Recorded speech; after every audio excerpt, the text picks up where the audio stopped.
మంచిర్యాల జిల్లా బీఆర్ఎస్ కార్యకర్తల విస్తృత స్థాయి సమావేశంలో మాజీ విప్ బాల్క సుమన్ సహనం కోల్పోయారు. ముఖ్యమంత్రి రేవంత్ రెడ్డికి చెప్పు చూపించి ఊగిపోయారు.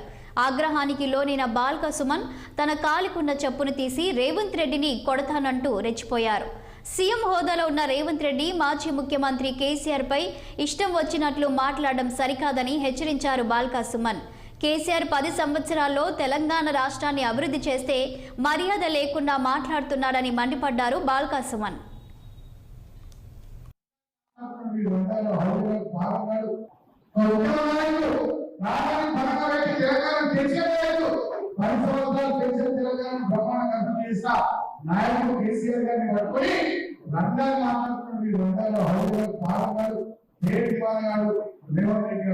ఈ చర్చలో ఈ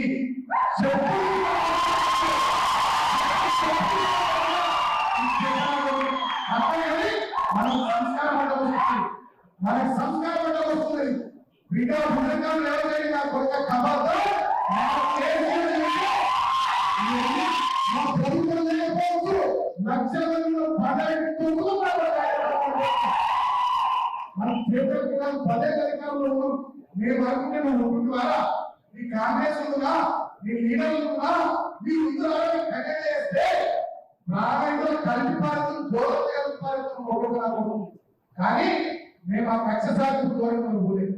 మేము అభివృద్ధి చేయాలి, ప్రజలకు పని చేయాలి, కష్టపడాలి, పోరాటం తెచ్చుకున్న తెలంగాణ ప్రజల ఆకాశాన్ని నిలబెట్టాలి, దళితుల జీవితాల్లో వెళ్తూ రావాలి, రైతుల మొక్క మీద చిరునవ్వు రావాలి, కృష్ణా గోదావరి గలగారు తెలంగాణ బీడుపులో మలయాలే ఆలోచనతో మేము పనిచేస్తున్నాం. ఉద్యమ నాయకులు